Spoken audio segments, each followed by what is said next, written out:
అదే కనకధార ఘట్టం అన్నమాట. అక్కడ 21వ శ్లోకంలో చెప్తున్నారు, సహిజాతు గురోః కులే వసన్ సవయోభిః సహ భైక్ష్యలిప్సయా భగవాన్ భవనం ద్విజజన్మనో ధనహీనస్య వివేశ కస్యచిత్. ఒకనాడు గురుకులం నుంచి శంకరాచార్యుల వారు భిక్షాటనకి వాళ్ళ స్నేహితులతో కలిసి లేదా సహాధ్యాయులతో కలిసి బయటికి అలా వెళ్తూ ఉన్నారు.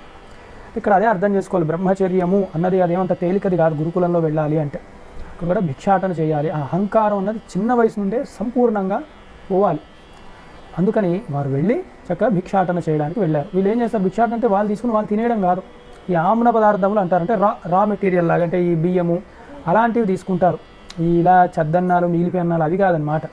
అందుకే అర్థం చేసుకోవాలి, భిక్ష అంటే పేరు మనకి బిచ్చగాడు అని చెప్పి నేరుగా అన్వయం చేసుకుంటాం, అట్లా కాదు. సన్యాసి తినే భోజనాన్ని భిక్ష అంటారు, భిక్ష చేశారా అంటారు, భిక్షావందన సేవ చేసుకుంటూ ఉంటాం మనం. అందుకే అర్థం చేసుకోవాలి ఆ మాట ఏమిటి అన్నది. అందుకని వీరు ఏమిటంటే ఆ బియ్యము కావాల్సిన పదార్థములు, వెళ్ళేది ఎవరు, సాక్షాత్తు వటువులు బ్రహ్మచారులు వెళ్తున్నారు, వేదాధ్యయనం చేసేవాళ్ళు వెళ్ళి ఈ భిక్షాటను అడిగినప్పుడు వారు ఏమైనా పాడైపోయినవి ఇస్తారా వాళ్ళు ఏమన్నా. అందుకని ఇలాంటి చక్క పదార్థాలు ఇస్తే ఇవన్నీ తీసుకెళ్ళి ఆ గురువు గారికి గురువు పత్నికి వారు ఇస్తారనమాట. ఇವಾಗ అప్పుడు ఆ శిష్యులు ఇచ్చినవన్నీ సేకరించి ఆవిడ చక్కగా మళ్ళీ శిష్యులకి అంటే గురువులకి శిష్యులకి ఆ వ్యవస్థ నడవడానికి, ఆ గురుకులం నడవడానికి ఆవిడ చక్కగా వండి పెడుతూ ఉంటుందన్నమాట ఆ తల్లి. అలాంటి గొప్ప వ్యవస్థ అప్పట్లో వాళ్ళకి, అదేమీ హేయమైనది కాదనమాట. తమవోచత తత్ర సాధరం వటువర్యం గృహిణః కుటుంబిని కృతినో హి భవాదృశేషు ఏ వరివస్యాం ప్రతిపాదయంతి తే అని శంకరాచార్యుల వారు రోజు కూడా ఈ భిక్షాటనకి అట్లా వెళ్తూ ఉన్నారు. ఒకానొక సమయంలో ఒక ఇంటి యందు ఈ బాలశంకరుడికి దయ కలిగినది. ఎందుకు అలా వెళ్తూ వెళ్తూ ఒక ఇల్లుని చూశారు వారు. చూశాక అర్థమైంది, ఆ ఇంట్లో ఉన్న వాళ్ళని అనుగ్రహించాలి అని ఒక్కసారి తన మనసు అనిపించింది. ఇక కొంచెం వీళ్ళు ఇబ్బందిగా ఉన్నారేమో అని అనిపించి ఒక్కసారి అటు వెళ్దాము అని చెప్పి అక్కడికి వెళ్ళాడు బాలశంకరుడు అనమాట. అయితే ఆ ఇంట్లో ఆ విప్రుడు లేడు, ఆయన బయటికి వెళ్ళాడనమాట. ఆయన ఏదో పని మీద, ఎందుకంటే బీదవాళ్ళు ఏదో రెక్కాడితే కానీ దొక్కాడదు, రోజు ఏదో ఒకటి వెళ్ళడం, పాపం ఎక్కడో అక్కడ ఏదన్నా కర్మ చేర్పించడము, దాని నుంచి వచ్చిన ధనంతో వస్తే వారు బ్రతికేవాళ్ళు. అందుకని తను అలా తిరుగుతూ ఉన్నాడు. ఆ గృహిణి, ఆ పేద బ్రాహ్మణి ఎవరైతే ఉన్నారో ఆవిడ పాపం శంకరుని చూసి చాలా బాధపడింది అనమాట. అయ్యో, మీలాంటి మహాత్ములు అసలు రావడం చాలా గొప్ప విషయము, మాకు కూడా ఎప్పుడు కూడా ఎవరికన్నా ఏదైనా ఇచ్చుకోవాలనే ఉంటుంది, కానీ మా దరిద్రం ఎలా ఉంది అంటే ఒక్క రూపాయి పెట్టడానికి మాకు చెయ్యి రావట్లేదు. అందుకే అంటారనమాట, అసలు డబ్బు ఉండి ఇవ్వలేనివాడు పరమ దరిద్రుడు, లేకుండా ఇవ్వలేనివాడు పాపం వాడు దరిద్రుడే.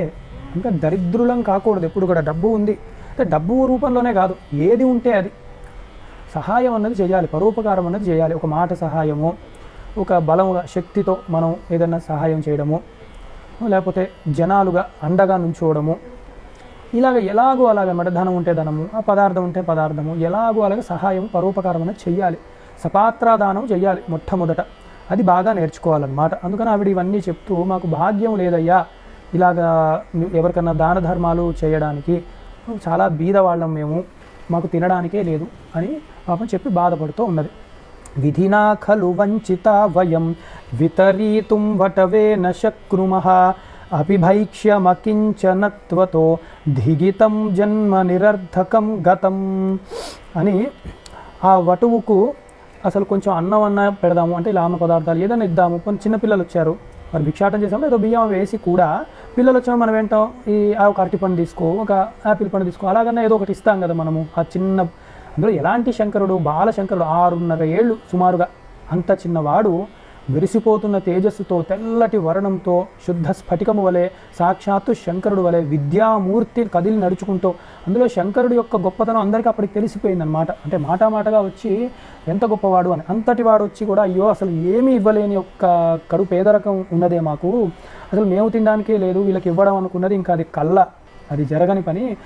అసలు ఏమిటో కళ్ళున్నా కూడా సూర్యుడిని అంటే సూర్యుడున్నా గుడ్డివాడు సూర్యుడిని ఎలా చూసుకోలేడో, మేము పేరుకు గృహస్థులు అని చెప్పుకున్నా కూడా దానం చేసుకోలేకపోతున్నామే, మా యొక్క ఈ ఆశ్రమ ధర్మాన్ని మేము పాటించలేకపోతున్నామే, ఇంకా అసలు బ్రతకడం ఎందుకు, మా జన్మ నిరర్ధకం గతం అంటున్నాడు, ఇంకా జన్మ వ్యర్థమైపోతుంది, ఇలాంటి శంకరుడు వచ్చినా కూడా ఇవ్వలేకపోతున్నామే అని చెప్పి తన యొక్క దీన స్థితిని తను అక్కడే ప్రకటిస్తూ బాధపడుతూ శంకరులు గమనిస్తూ ఉన్నారన్నమాట. ఇతి దీనముదీరయంత్యసౌ ప్రదదావామలకం వృత్తీందవే కరుణం వచనం నిశమం యశోప్యభవజ్ఞాన నిధిదయార్ద్రధీః అని ఆమె చూస్తూ ఏమివ్వాలి బ్రహ్మచారికి అని ఆలోచిస్తూ ఒక్క ఉసిరికాయ ఉన్నదన్నమాట. అది కూడా కొందరు చెప్తారు ఎండిపోయిన ఉసిరికాయ, అదేం పెద్ద గొప్పది కాదు, ఎప్పుడూ అలా ఉంచుకున్నారు. అంటే ఉసిరికాయ అన్నప్పుడే మనం అర్థం చేసుకోవాలి, అది ఆవిడ తెచ్చింది అన్నప్పుడే మనం అర్థం చేసుకోవాలి. అంటే సాంప్రదాయంలో ఎలా చెప్తారంటే ఏకాదశి వ్రతం చేసుకున్నాక మొట్టమొదట ఆ వ్రతాన్ని ఇంకా వీళ్ళు అంటే ఆపేశాక అంటే వ్రతం అయిపోయింది అన్నప్పుడు పారణ చేస్తారు, ఏదైనా పుచ్చుకోవాలి పదార్థం. అలాంటప్పుడు కొందరు సాంప్రదాయం ఏమిటి అందులో ఎక్కువగా చెప్పేది ఏమిటంటే ఒక ఉసిరికాయ లాంటి దాన్ని కొంచెం స్వీకరించాలి అంటారనమాట. అది ఒకటి. ఎందుకంటే ఉసిరి అన్నది కూడా నారాయణ స్వరూపంగా చెప్పబడుతుంది. మళ్ళీ దానిలో వీళ్ళు ఉపవాసం చేశారండి, అందుకని నీరసం రాకుండా సి విటమిన్ ఉంటుంది, అందుకని నోట్లో వేసి చప్పరిస్తే కళ్ళు తిరక్కుని ఉంటాయి, ఇవన్నీ జోలికి వెళ్ళొద్దు. మనం చక్కగా ఆధ్యాత్మికమైన విద్యలో ఉన్నాము, దైవశక్తిని దైవశక్తిగానే చూద్దాం మనం. అందుకని అట్లా వారు ఉసిరికాయ పెట్టుకున్నారు. అంటే ఆవిడ ఉపవాసంలో ఉన్నది, ఆ ఉపవాస దీక్ష ఫలముగానే వటువు సాక్షాత్తు నారాయణ స్వరూపుడు, అందుకు అక్కడ చక్కగా వారిని అనుగ్రహించడానికి వచ్చారు. ఆవిడ పారణ చేయడం కూడా ఇంకా పారణ చేయడానికి పెట్టుకున్నది ఆ ఉసిరికాయే, ఇంకా తర్వాత అన్నం లేదు వాళ్ళకి తినడానికి, అంతే పారణం వాళ్ళు చేసేది. అలాంటి ఉసిరికాయ కూడా అంటే ఉన్నదంతా కూడా యథాశక్తి ఇంకా ఏమీ లేదు, అది తీసి శంకరుడి యొక్క చేతిలో ఆవిడ వేసి ఇదే ఉన్నదయ్యా, దయచేసి నా దీన స్థితి నీవు అర్థం చేసుకొని ఈ ఉసిరికాయని స్వీకరించవలసినది అని చెప్పి ఆ శంకరుడి యొక్క చేతిలో అది పెట్టి నమస్కారం చేసుకుంది ఆ వటువుకి నారాయణ స్వరూపముగా. ఇప్పుడు అత్యద్భుతమైన శ్లోకం ఇది, ఇక్కడ విన్నట్టుంటే చెప్పండి. సమునిర్మురభిత్ కుటుంబినీం పదచిత్రైర్నవనీత కోమలైః మధురైరుపతస్థివాంస్తవైర్ద్విజదారిద్ర్యదశా నివృత్తయే. కనకధార స్తోత్రం చదివే అలవాటు ఉంటే ఎవరికన్నా కనకధారకి ముందు ఒక మకుటముగా చెప్తారనమాట. వందే వందారు మందారం ఇందిరానంద కందలం అమందానంద సందోహ బంధురం సింధురాననం అని మొట్టమొదట గణపతి ప్రార్థనగా చెప్తారు ఒకటి, చెప్పి తర్వాత ఇది చెప్తారన్నమాట. ఇది ఎక్కడిది అంటే మనం కనకధారలోదో అనుకుంటాం ఆ స్తోత్రంలోదని, కానీ యథార్థానికి ఈ మాధవి శంకర దిగ్విజయాల్లో ఉన్నది అది. దీన్ని అక్కడ మకుటముగా పెట్టి, ఎందుకంటే కావ్యంగా ఉన్నది కాబట్టి ఇక్కడ పూర్తిగా కనకధార స్తోత్రంగా చెప్పలేదు, కావ్యం కాబట్టి పరిచయం చేస్తారు. అందుకని దీన్ని అక్కడ కూడా కలుపుకొని చెప్పే గొప్ప సాంప్రదాయం ఉందన్నమాట మనకి అని. అప్పుడు ఏమిటి జరిగింది అక్కడ విషయం ఉందని చెప్తున్నారు ఇక్కడ. స మునిర్మురభి కుటుంబినీం పద చిత్రైర్న వనీత కోమలైః మధురైరుపతస్థివాంస్తవైః ద్విజ దారిద్ర దశ నివృత్తయే. ఆ యొక్క బీద బ్రాహ్మణి యొక్క దీన స్థితిని చూసి, ఆవిడలో ఉన్న సద్గుణములను కూడా చూసి, ధర్మ ఆచరణ యందు శ్రద్ధ గమనించిన ఆ బాల వటువు శంకరుడు చాలా దయకి లోనయ్యాడనమాట. ఎంతో దయా సముద్రుడు, కరుణా సముద్రుడు కాబట్టి ఆయన చూసి ఆ ఫలము ఆమ్లము ఏమిటంటే ఉసిరికాయని స్వీకరించి ఒక్కసారిగా ఆయన కళ్ళు ఆర్ద్రతను పొందాయన్నమాట. అంటే ఎంత ధర్మాచరణ చేయాలని మీకు ఉన్నది, కానీ దరిద్రం ఎలా పట్టుకుంది మీకు, అసలు ఈ దరిద్రం ఎలాగన్నా మీకు పోవాలి అని వారి మనసులో అంటే చక్కటి సత్వగుణ సంపన్నుడు శంకరాచార్యులు వారు కాబట్టి మంచి సంకల్పం అంటే సత్సంకల్పాన్ని వారు చేసి ఆ లక్ష్మీదేవిని ఉద్దేశించి ప్రార్థన చేయడము మొదలుపెట్టారు ఆ జగద్గురు అంటే ఆ వటువు శంకరాచార్యులు వారు. అథ కైట భజిత్ కుటుంబినీ తటిదుద్ధామ నిజాంగ కాంతిభిః సకలాశ్చ దిశః ప్రకాశయంత్యచిరాద్ దావిరభూత్తదగ్రతః అని. ఇప్పుడు ఆయన చేసిన స్తోత్రంకి చాలా సంతోషించింది, ఎందుకంటే వ్యాకరణం వచ్చినవాడు, దైవీ గుణములు సంపూర్ణముగా కలిగిన వాడు ఆ వటువు బాలశంకరుడు. ఆయన నేరుగా నమ్మకముతో ఆ విశ్వాసముతో ఆ జగన్మాత అయిన ఆ లక్ష్మీదేవిని ఉద్దేశించి ఆ కనకధారా స్తోత్రం అన్నమాట అది పలకగా అమ్మవారు వెంటనే పలికారు. చాలా సంతోషించింది అన్నమాట అమ్మవారు. అందుకని ఆ అమ్మవారు శంకరుడి ముందు ప్రత్యక్షం అయినది. అంటే అక్కడ వేరే వాళ్ళు ఉన్నా వారికి అంత దివ్య దృష్టి లేదు. శంకరాచార్యులు వారు సాక్షాత్తు శంకరుడే కాబట్టి ఈయన పిలవగా ప్రార్థించగా ఆ జగన్మాత అయిన శ్రీ మహాలక్ష్మీదేవి ఈయనకి ప్రత్యక్షం అయినది.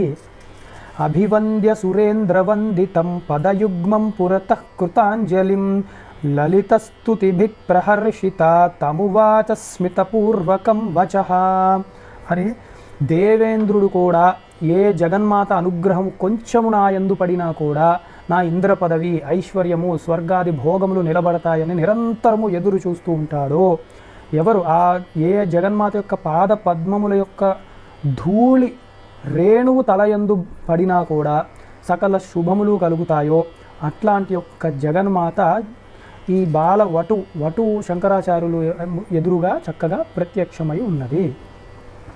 ఆ జగన్మాత చాలా సంతోషముగా, ఆవిడ కూడా చాలా విచిత్రం చూడండి, ఆవిడేమి వేరే విధంగా మాట్లాడలేదు, ఆవిడ చాలా గొప్పగానే దయతో మాట్లాడుతుంది. శంకర, నీవు నన్ను ప్రసన్నురాలను చేశావు, గొప్పగా నీ యొక్క వాక్కులు నాకు వినపడ్డాయి, అర్థమైంది నీ యొక్క భావన, నీవు ఎందుకు స్తుతించావు కూడా నాకు తెలిసింది అని చెప్తూ అమ్మవారు అంటున్నారు. విదితం తవ వత్సహృద్గతం కృతమేభిర్న పురా భవే శుభం అధునా మదపాంగపాత్రతాం కథమేతే మహితామవాప్నుయః అని అమ్మవారు పలుకుతున్నారు అన్నమాట. విదితం తవ వత్స అని, హే వత్స అంటే పిల్లవాడా అని అంటున్నారు అన్నమాట. అంటే వటువు ఆయన బాలశంకరుడు, చిన్నపిల్లవాడిని ఆ శంకరుణ్ణి ముద్దుగా పిలుస్తూ అమ్మవారు నీవు అన్నది చాలా గొప్ప స్తోత్రాన్ని చేశావు, ఎంతో ఆనందాన్ని కలిగించింది నీ యొక్క స్తోత్రము. అయితే నాకు కూడా నిన్ను అంటే నీ మాటగా అక్కడ అనుగ్రహించాలనే కోరిక ఉన్నది నాకు, ఆ బీద బ్రాహ్మణిని. కాకపోతే పూర్వజన్మ విశేషము ఆవిడికి లేదు. ఇప్పుడు ఆ పూర్వజన్మ యొక్క పుణ్యము లేనప్పుడు నేను దేన్ని ఆధారంగా పెట్టుకొని ఇవ్వాలి ఆవిడికి ఐశ్వర్యాన్ని? పుణ్యం ఉంటేనే వారికి ఐశ్వర్యం ఇవ్వగలను, అంటే అదే అర్థం చేసుకోవాలి. మనము కర్మణ్యేవ అధికారస్తే మా ఫలేషు కదాచన అన్నాం, అంటే కర్మలకి అధికారం ఉండదు, కర్మ చేసేస్తున్నాం, ఆ ఫలం ఇట్లానే రావాలి అన్న అధికారం మనకి లేదు. ఎందుకంటే కర్మఫలదాత పరమాత్మ ఒకడు ఉన్నాడు, ఈశ్వరుడు. కాబట్టి ఏ జగన్మాత అయినా కూడా ఫలాన్ని ఇవ్వాలి అంటే ఇవ్వడానికి అక్కడ పుణ్యం లేదు. నీవు ఐశ్వర్యం ఇవ్వాలన్నారు అంటే ముందు ఎక్కడో దాన ధర్మాలు ఏవో చెయ్యాలి, యథాశక్తిగా చెయ్యాలి, అది చేసింది లేదు. నేను ఎక్కడి నుంచి తీసుకురాను ఇప్పుడు ఆవిడికి అని ఆ వటువుని లక్ష్మీదేవి అడిగిందనమాట, చెప్పింది.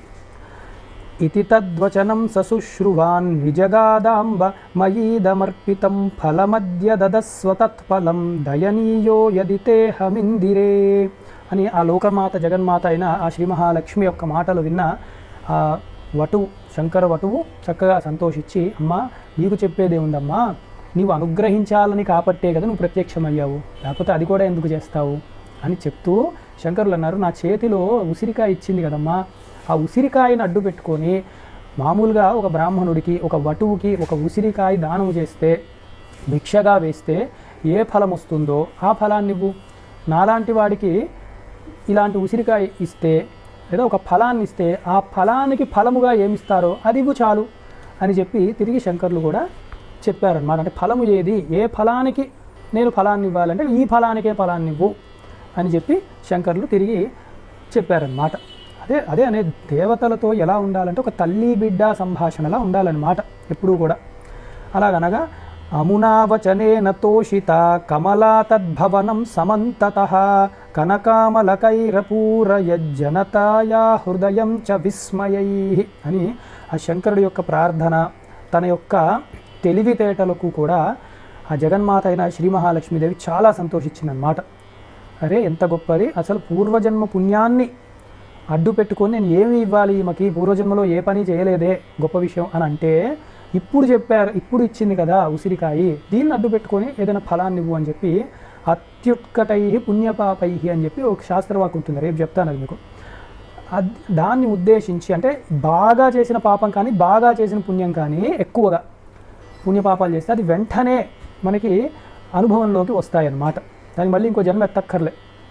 అందుకని ఇంత గొప్ప పుణ్యం చేసింది కాబట్టి అన్న యొక్క శాస్త్ర వాక్కు నీవు మనసులో పెట్టుకొని నాకు ఈ ఉసిరికాయ ఇచ్చింది కదమ్మా, నువ్వు దాన్ని బట్టి నాకు ఏదన్నా అనుగ్రహించాయి. ఆ బ్రాహ్మణిని చూడు, ఈయన గురించి కాదు ఆయన చేసుకున్నది కనకధార, ఆ బ్రాహ్మణిని ఉద్దేశించి ప్రార్థన చేశారు.